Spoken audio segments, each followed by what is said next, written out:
Electrostatic potential and capacitance इस chapter का जो हमारा नेक्स्ट टॉपिक है वो एक डिवाइस है, वो एक इंस्ट्रूमेंट है। इस इंस्ट्रूमेंट का नाम है van de Graaff generator, because this generator was designed by the scientist Van de Graaff. Now what is this Van de Graaff generator और इसका इलेक्ट्रोस्टैटिक्स में क्या रोल है या क्या इसका यूज है। सबसे पहले वैन डी ग्राफ जनरेटर एक इलेक्ट्रोस्टैटिक मशीन है। Van de Graaff generator is an electrostatic machine. Electrostatic machine का मतलब ये जो डिवाइस है ये चार्ज प्रोड्यूस करेगा, बट ये चार्ज जो है वो रेस्ट पे होगा। That's why it is electrostatic machine. फिर वैन डी ग्राफ जनरेटर जो होता है, ये generator high potential difference produce करेगा। The basic function of van de Graaff generator is to produce very high potential difference. तो कितना हाई पोटेंशियल डिफरेंस प्रोड्यूस करेगा? About 10⁻⁷ volt. तो potential difference of the order of 10⁻⁷ volt can be produced with the help of van de Graaff generator. Now let us study the construction of this device. Basically, Van de Graaff generator consists of hollow metal sphere. तो आप यहाँ पे देख रहे हो कि ये एक मेटल स्पीयर है, इस हॉलो मेटल स्पीयर। तो first part of van de Graaff generator is hollow metal sphere. This metal sphere is placed on an insulating stands। का मतलब ये जो स्टैंड है ये किसी इंसुलेटिंग मटेरियल के होंगे, जैसे ग्लास इज इंसुलेटर। तो this hollow metal sphere is placed on a insulating stands. Next part of this device is arrangement of two pulleys, या दो व्हील होंगे यहाँ पे जिनको बोलेंगे पुली। तो this is pulley P1 and this is pulley P2, और इन दो पुलिस के ऊपर एक रबर बेल्ट पास किया है। सो this is rubber belt. Rubber is also one insulator. तो रबर बेल्ट जो है ये इन दो पुलिस के ऊपर ऐसे फ्रीली पास किया है। नाउ जैसे ये दो पुलिस रोटेट करना शुरू करेंगे तो इनके ऊपर जो रबर बेल्ट पास किया है वो भी फास्ट मूव करना शुरू करेगा। तो function of these two pulleys is to rotate this rubber belt with a very high velocity.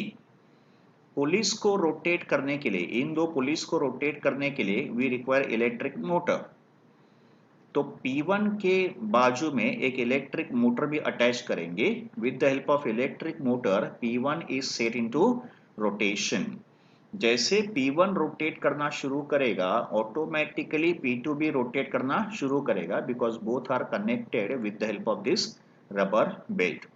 तो as soon as electric motor which is not shown, electric motor को यहाँ पे ड्रॉ नहीं किया है, बट समझ लो कि P1 के पीछे एक इलेक्ट्रिक मोटर भी अटैच किया है।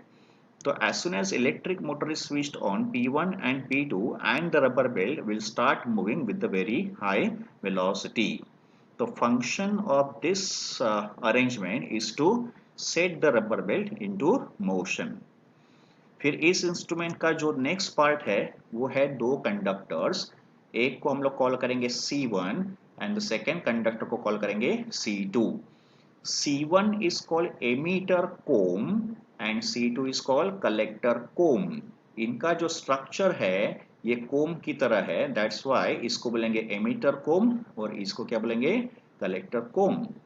कलेक्टर कोम को हम लोग ने स्पीयर के साथ कनेक्ट किया है, देखो। तो this collector comb C2 is in contact with this metal sphere, and ये जो एमिटर कोम C1 है इसके साथ में एक हाई वोल्टेज बैटरी हम लोग कनेक्ट करेंगे। तो HVR का मतलब हाई वोल्टेज रेगुलेटर या हाई वोल्टेज रेक्टिफायर। HVR का मतलब ये एक हाई वोल्टेज बैटरी होगा जिसका वोल्टेज होगा अबाउट 10,000 वोल्ट। तो इस बैटरी का पॉजिटिव टर्मिनल C1 के साथ कनेक्ट किया है।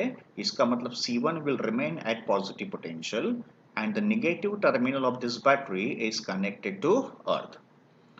तो ये होंगे essential part of Van de Graaff generator. तो Van de Graaff generator के essential part मैंने यहाँ पे आपको explain किए. तो first part क्या था? एक hollow metal sphere. Second part क्या था? Insulating stands. Third part क्या था? Arrangement of two pulleys and a rubber belt. इन दो पुलिस को ऑपरेट करने के लिए या रन करने के लिए इलेक्ट्रिक मोटर P1 के साथ अटैच किया है. नेक्स्ट पार्ट क्या था? Two conductors C1 and C2. C1 is called emitter comb, C2 is called collector comb. Collector comb C2 is in contact with the inner part of this sphere and emitter comb C1 को एक high voltage regulator connect किया है जिसका voltage होगा 10,000 volt.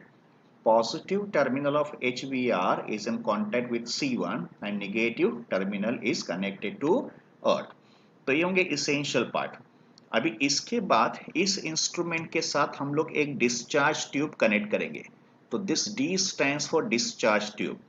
But जो discharge tube is not a part of Van de Graaff generator, it is extra arrangement just for the use of Van de Graaff generator. Now in this discharge tube, positively charged particle like proton, like alpha particle, like deuteron can be accelerated. तो discharge tube का यहाँ पे role क्या होगा? For the acceleration of positively charged particle. इस discharge tube के बाद यहाँ पे हम लोग एक metal cylinder भी enclose करेंगे. का मतलब this whole arrangement of Van de Graaff generator can be enclosed in a cylindrical vessel. But ये सिलेंड्रिकल वेसल इसेंशियल नहीं है. इसका मतलब अगर ये इंस्ट्रूमेंट एयर में भी होगा तो भी वर्क करेगा. तो this cylinder is not absolutely necessary. But ये जो इंस्ट्रूमेंट है इस इंस्ट्रूमेंट के सराउंडिंग में एयर या गैस मॉलिक्यूल का होना नेसेसरी है. This instrument can not work in vacuum. तो ये हो गया construction of van de Graaff generator. Now इसका जो वर्किंग है अब हम लोग उसका वर्किंग स्टडी करेंगे कि what is the working of van de Graaff generator. To begin with, first of all these two pulleys are set into rotation so that rubber belt will start moving with a very high velocity. तो जैसे rubber belt का motion start होगा फिर हम लोग इस battery को switch on करेंगे. ये जो हाई वोल्टेज रेक्टिफायर बैटरी है उसको हम लोग स्विच ऑन करेंगे. As soon as this HVR battery is switched on, this emitter comb C1 will spray the positive charge. ये जो emitter comb C1 है ये क्या करेगा? पॉजिटिव चार्ज को स्प्रे करेगा. नाउ ये जो मैकेनिज्म है जिससे ये C1 जो है वो पॉजिटिव चार्ज स्प्रे करता है, let us understand this mechanism. तो now we understand the mechanism by which this emitter comb sprays the positive charge and then we come to the next working.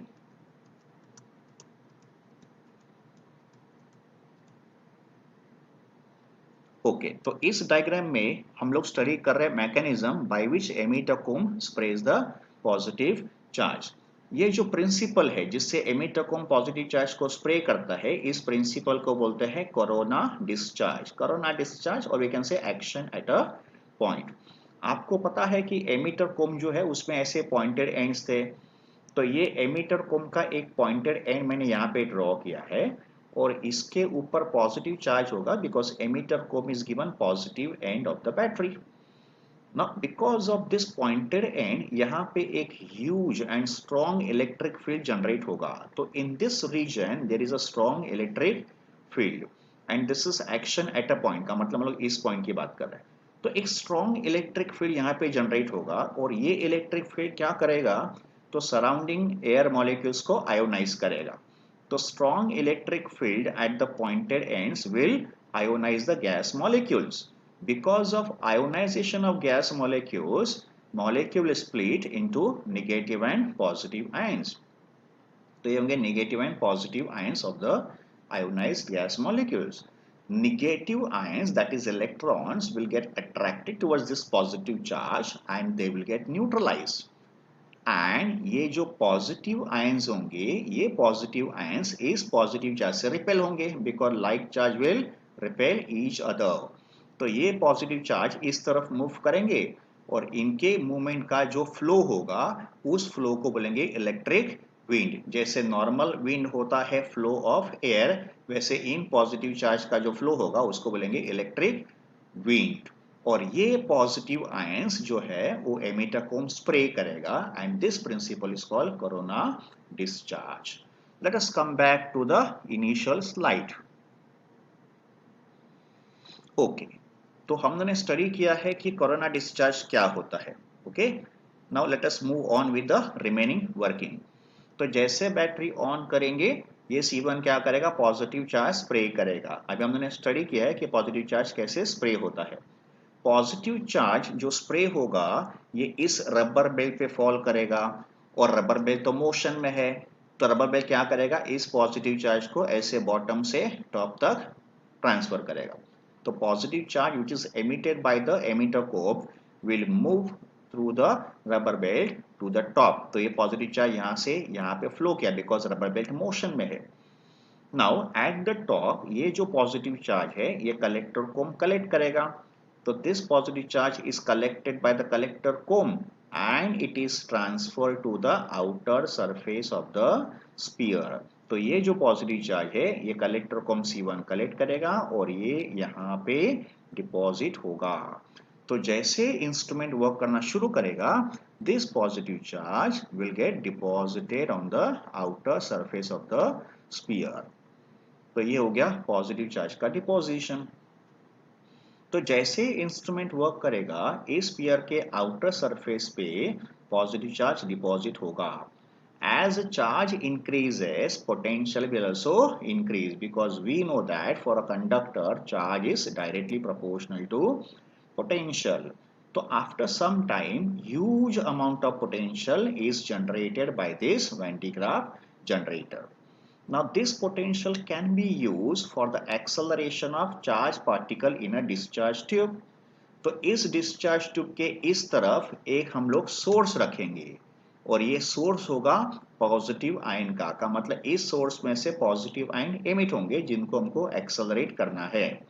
तो eight one instant suppose इस source में से एक positive ion emit हो गया, तो इस सोर्स ने ये पॉजिटिव आयन एमिट किया। ये पॉजिटिव आयन प्रोटॉन हो सकता है, अल्फा पार्टिकल हो सकता है, इट में बी ड्यूटेरॉन ऑल्सो। तो फिर ये जो पॉजिटिव आयन है ये इस पोटेंशियल से रिपेल होगा बिकॉज इस पे भी पॉजिटिव चार्ज है और ये भी एक पॉजिटिव चार्ज है, तो लाइक चार्ज क्या करेंगे, रिपेल करेंगे। तो एक स्ट्रॉन्ग इलेक्ट्रिक फोर्स इस चार्ज पे अप्लाई होगा and because of force this charge will accelerate and because of acceleration iska velocity goes on increasing, so it will move with a very high velocity to the other end of the discharge tube. When this positive ion reaches to the other end of a discharge tube it will acquire very high velocity. Such a energetic charged particle can be bombarded on a target. तो discharge tube के दूसरे and पे हम लोग क्या रखेंगे, target. तो इस टारगेट पे ये पॉजिटिव आयन स्ट्राइक होगा and we can study the resulting nuclear reaction. So this is one application of Van de Graaff generator. In a discharge tube, positively charged particle can be accelerated to study the resulting nuclear reactions. So this is overall working of Van de Graaff generator. And basic function of Van de Graaff generator is to produce very high potential difference with the help of very huge amount of charge. Now let us come to the uses of Van de Graaff generator. यह तो हमने study कर दिया। Okay. Now uses of Van de Graaff generator. The main use of Van de Graaff generator is to produce very high energy particles of the order of 10 mega electron volt. Such energetic particles can be used for very high potential, okay, and such energy can be also used to accelerate charged particles like protons, deuteron and alpha particles. And it is also used in nuclear reactions such as radioactivity. Okay, so ये होंगे uses of Van de Graaff generator. तो बच्चों हमने अभी study किया Van de Graaff generator instrument.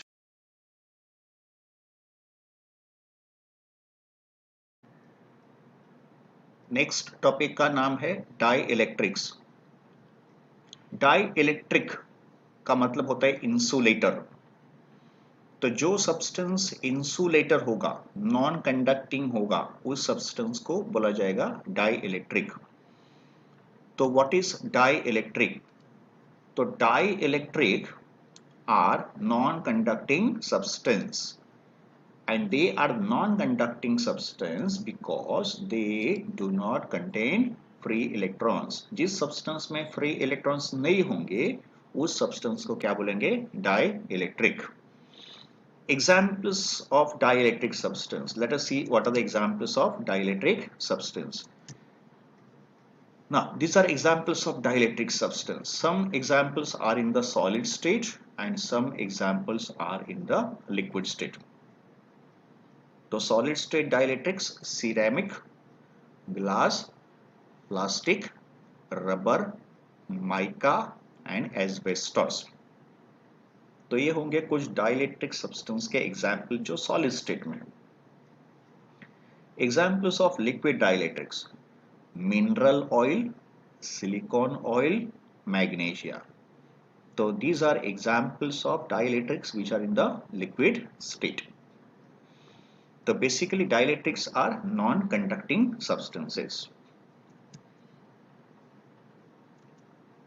Now let us see what are the different types of dielectric. Dielectric substance can be classified into two types. There are two types of dielectric substance. Type 1 is polar dielectrics and type 2 is non-polar dielectrics. Polar dielectrics पे जो molecules होंगे उनको बोलेंगे polar molecules, and non polar dielectric substance में जो molecules होंगे उनको बोलेंगे नॉन पोलर मॉलिक्यूल्स। तो there are two types of molecules, polar molecules and non-polar molecules. Let us understand the theory of polar dielectric and non-polar dielectric in detail. But इनको समझने के लिए हमको एक कंसेप्ट समझना पड़ेगा, सेंटर ऑफ ग्रेविटी। तो let us first understand centre of gravity in atom and उसके बाद हम लोग polar and non polar dielectric को स्टडी करेंगे। अभी हम लोग एक सिंपल स्ट्रक्चर स्टडी कर रहे हैं एटम का, अ सिंपल एटॉमिक स्ट्रक्चर जो आपको मालूम है। बच्चों एटम के अंदर हमको मालूम है एक पॉजिटिवली चार्ज न्यूक्लियस होता है। सो this is positively charge nucleus, and around this nucleus negatively charged electrons revolve in circular orbit. This is orbit 1, this is orbit 2, this is orbit 3, etc. तो एटम का जो स्ट्रक्चर होता है उसमें एक positively charge nucleus होता है और नेगेटिवली चार्ज इलेक्ट्रॉन्स रिवॉल्व करते हैं in different orbits.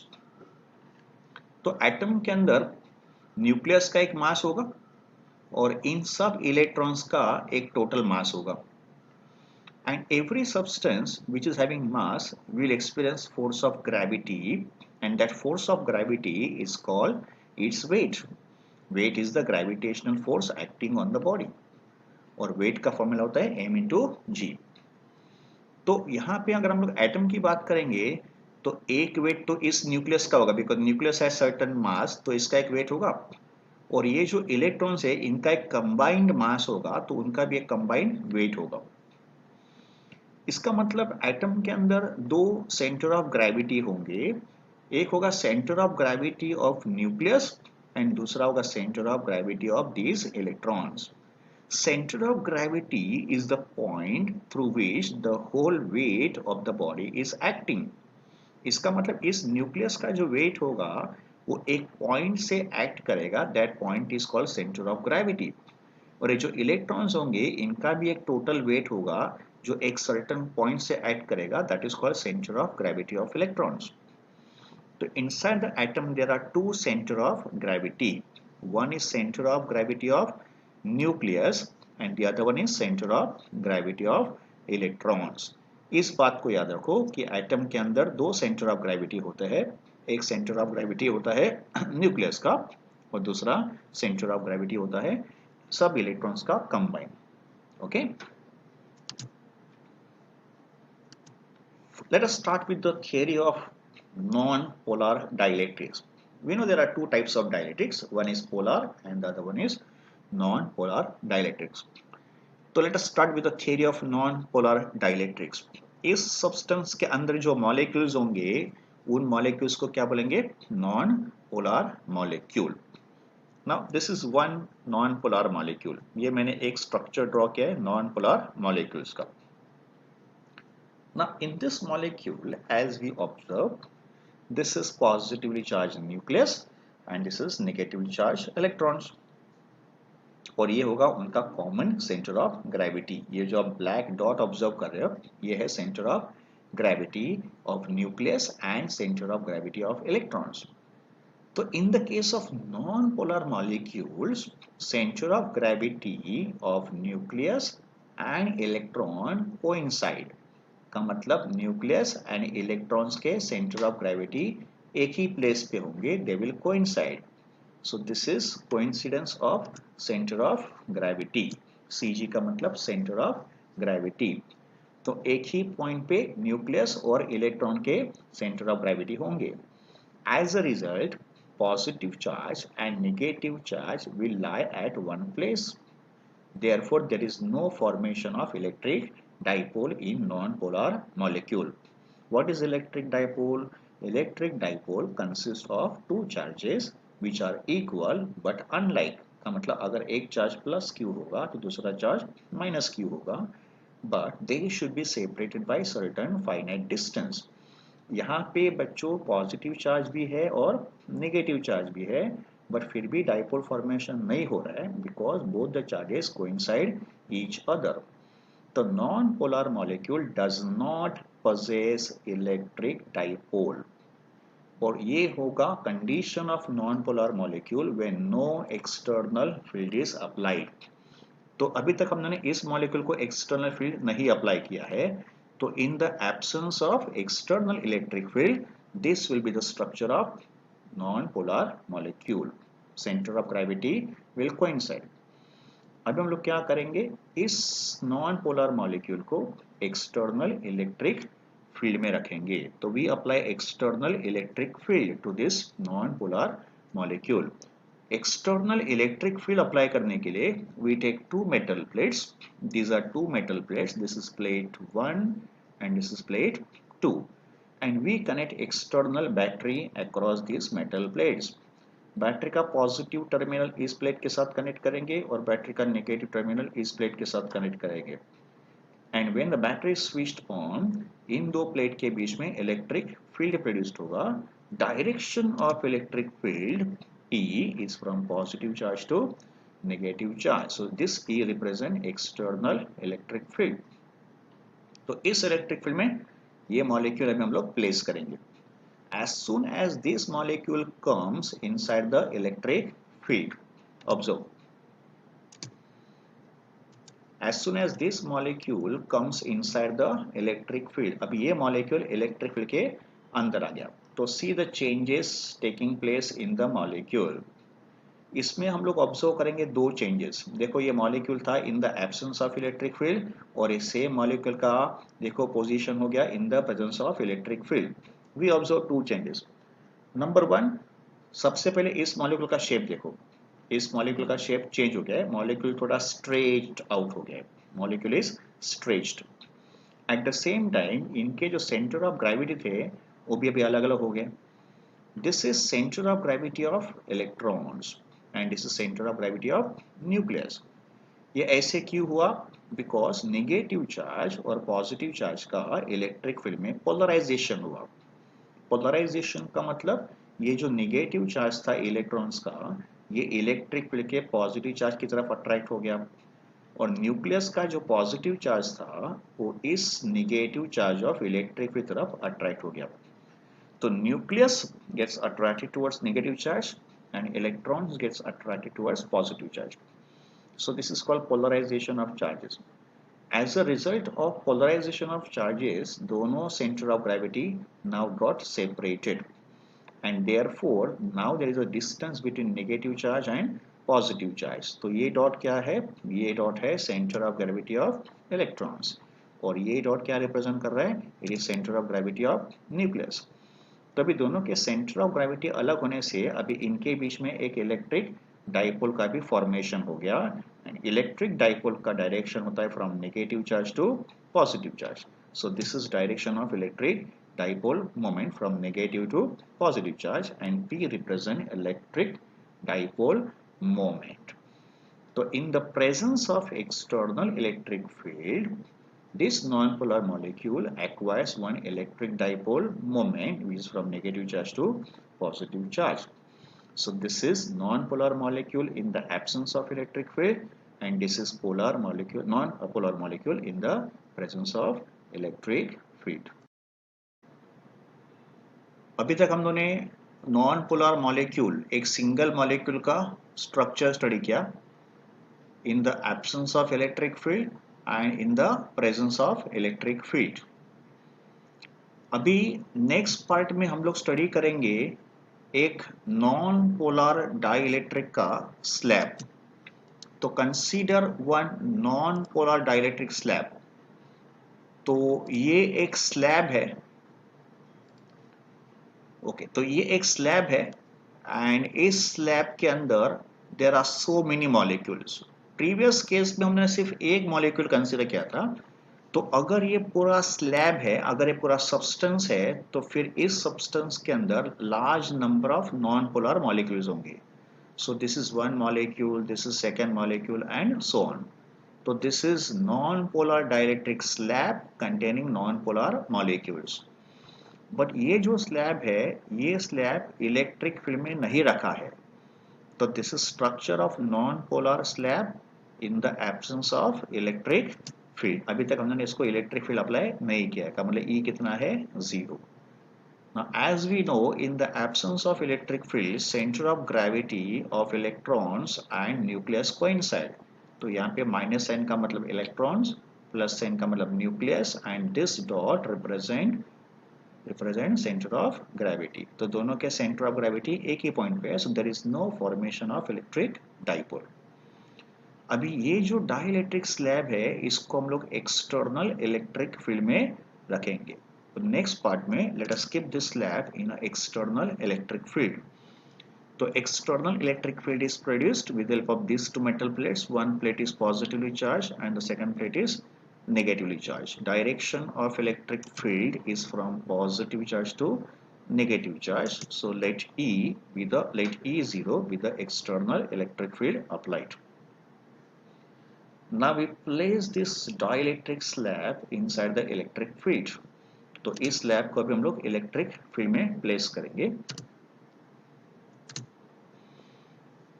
Observe the structure of each molecule in the presence of electric field. तो हर एक मॉलिक्यूल का स्ट्रेचिंग हुआ है और हर एक मॉलिक्यूल ने एक डाइपोल मोमेंट एक्वायर किया है।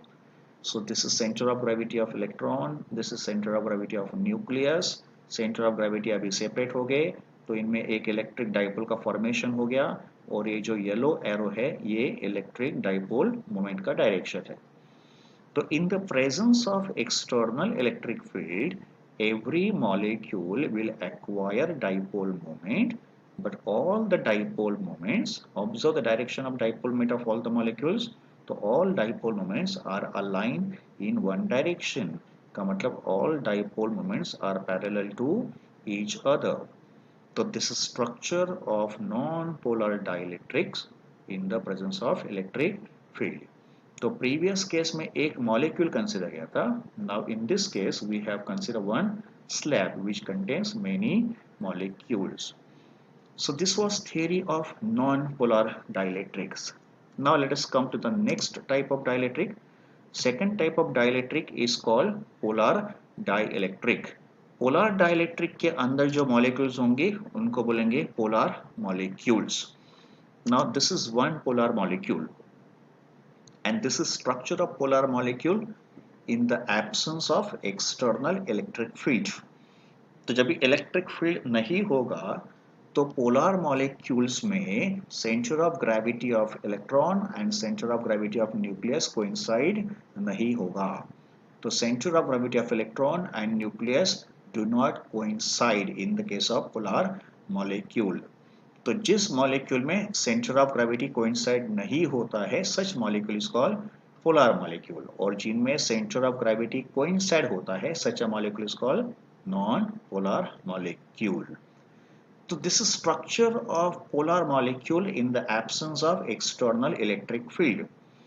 एंड अगर सेंटर ऑफ ग्रेविटी कोइंसाइड नहीं हो रहा है तो फिर इनके बीच में एक इलेक्ट्रिक डाइपोल का फॉर्मेशन होगा एंड देयरफॉर एक इलेक्ट्रिक डाइपोल मोमेंट भी होगा. तो P stands for electric dipole moment whose direction is from negative charge to positive charge. Next case में let us consider one slab. This slab contains many such polar molecules. But ये जो हमने slab consider किया है, this is structure of polar dielectric slab in the absence of electric field. तो in the absence of electric field these molecules will have a dipole moment but in the random direction. आप यहाँ पे observe करो, सब molecules के जो dipole moment के direction है वो अलाइन नहीं हुए हैं, they are in the random direction. तो in the absence of external electric field, polar molecules will have a dipole moment which is in the random direction. अभी हम लोग क्या करेंगे, इस स्लैब को एक्सटर्नल इलेक्ट्रिक फील्ड में प्लेस करेंगे. So now same slab is placed inside the external electric field. तो एक्सटर्नल इलेक्ट्रिक फील्ड में क्या होगा, ये जो डाइपोल मोमेंट जो पहले रैंडम डायरेक्शन में थे, अभी देखो इनका अलाइनमेंट हो गया. So there is perfect alignment of the dipole moment due to the external electric field applied. So this is polar dielectric slab in the presence of external electric field. तो first we have observe just one molecule. Then we observe group of molecules but in the absence of external electric field, and then we observe group of polar molecules in the presence of electric field. अगर आप non polar molecule का structure recall करोगे in the presence of electric field, तो you will observe that behavior of polar molecules and non-polar molecules in the external electric field is same. Polar molecules and non polar molecule का behaviour external electric field में same होता है. का मतलब there is perfect alignment of dipole moment in both the cases whether molecule is polar और non polar.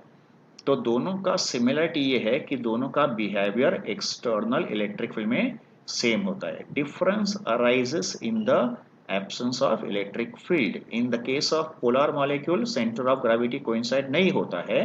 In the case of non-polar molecule, center of gravity coincide होता है. So we have studied two types of dielectric, polar dielectric and non-polar dielectric. Now in the next case, let us try to understand behavior of dielectric slab which is subjected, which is applied to an external electric field. तो external electric field में dielectric slab का behavior क्या होगा, ये हमको study करना है. तो ये एक external electric field है with the help of two metal plates, and this is direction of external electric field. Let the external electric field be called EO, E outside या E0. तो E0 या EO represent external या outside electric field. अगर हमने इसके अंदर एक dielectric slab रखा तो डाइलेक्ट्रिक स्लैब के जो मॉलिक्यूल्स होंगे ये उनका बिहेवियर होगा. Now this slab may belong to polar और non polar because polar and non polar molecules behave in a same way in the presence of external electric field. तो ये slab polar भी हो सकता है या नॉन पोलर भी हो सकता है.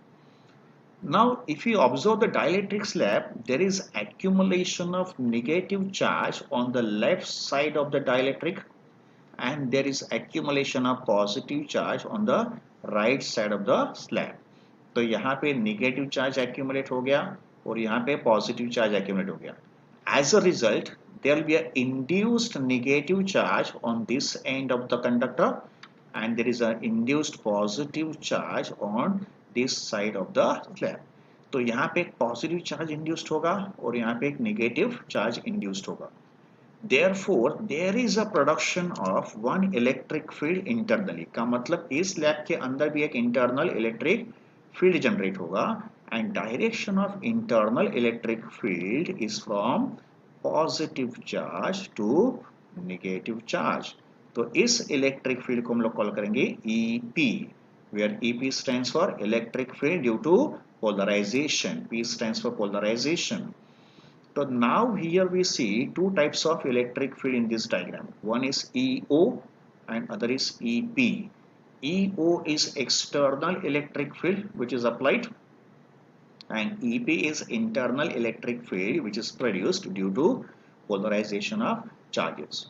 And as we can see, external electric field and internal electric field both are in opposite directions. They are not equal, but they are opposite in direction.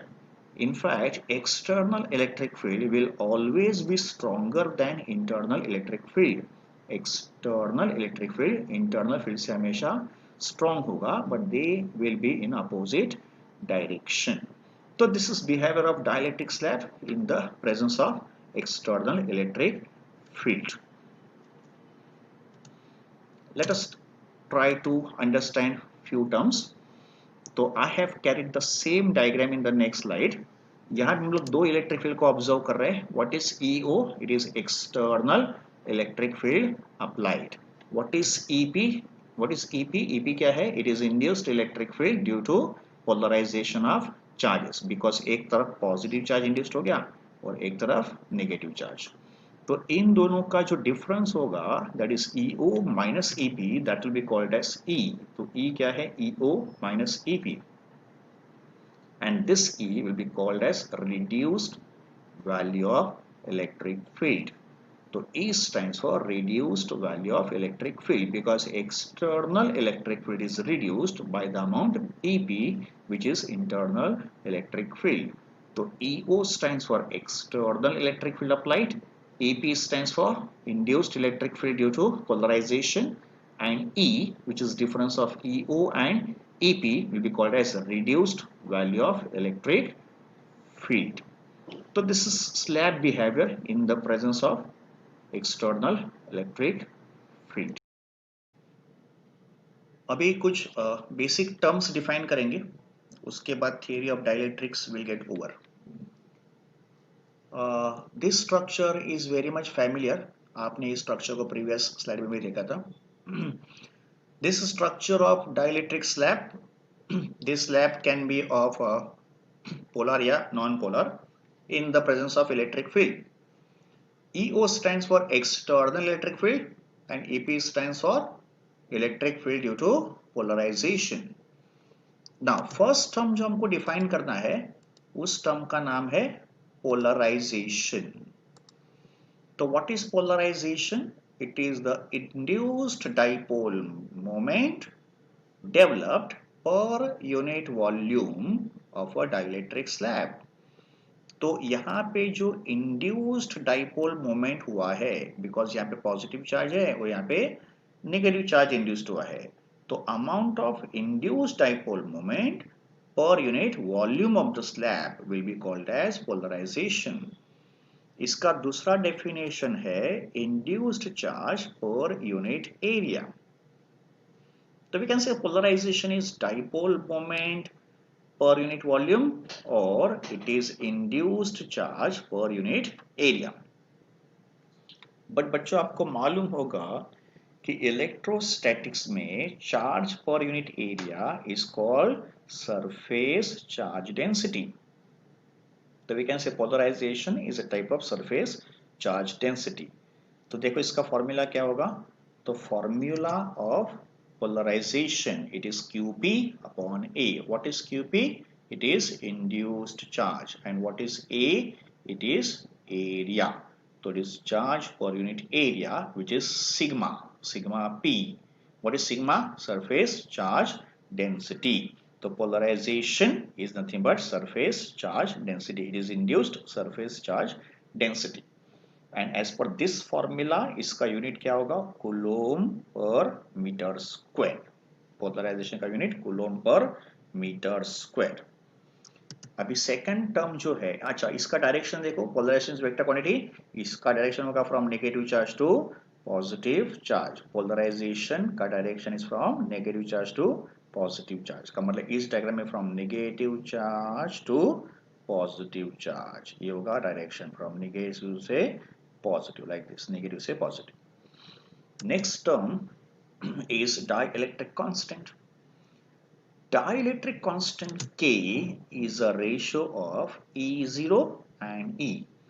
What is E0? E0 is external electric field applied. And what is E? It is the reduced value of electric field. And reduced value of electric field का formula क्या होता है? E0 minus EP का मतलब इन दोनों का जो difference होगा वो E होगा, which is called reduced value of electric field. The dielectric constant is a ratio of strength of applied electric field to the strength of reduced value of electric field. So K is E0 upon E. इसके बाद बच्चों हमको study करना है electric susceptibility. Electric susceptibility, और electric susceptibility का symbol होता है ग्रीक अल्फाबेट काई। तो ये जो अल्फाबेट है, this alphabet is chi, chi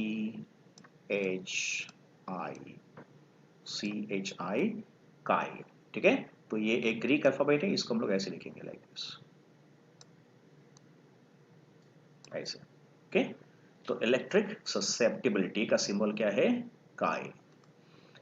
now electric susceptibility के लिए पोलराइजेशन जो होता है P, this polarization is directly proportional to E.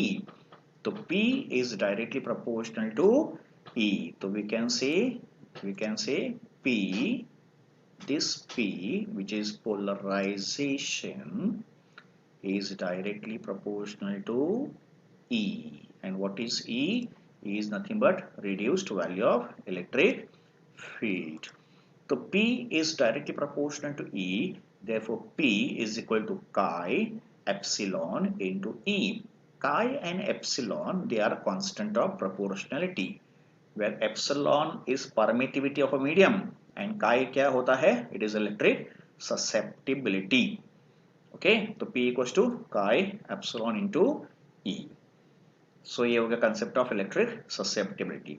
And last में एक फॉर्मूला है जो होगा relation between dielectric constant and susceptibility, K and chi, इनके बीच का relation, and that relation is K equals to 1 plus काई।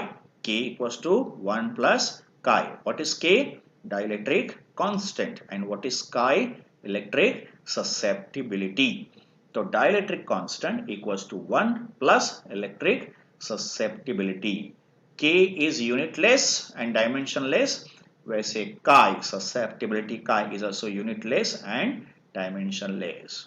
So these are three terms related to theory of dielectrics: polarization, dielectric constant, and electric susceptibility.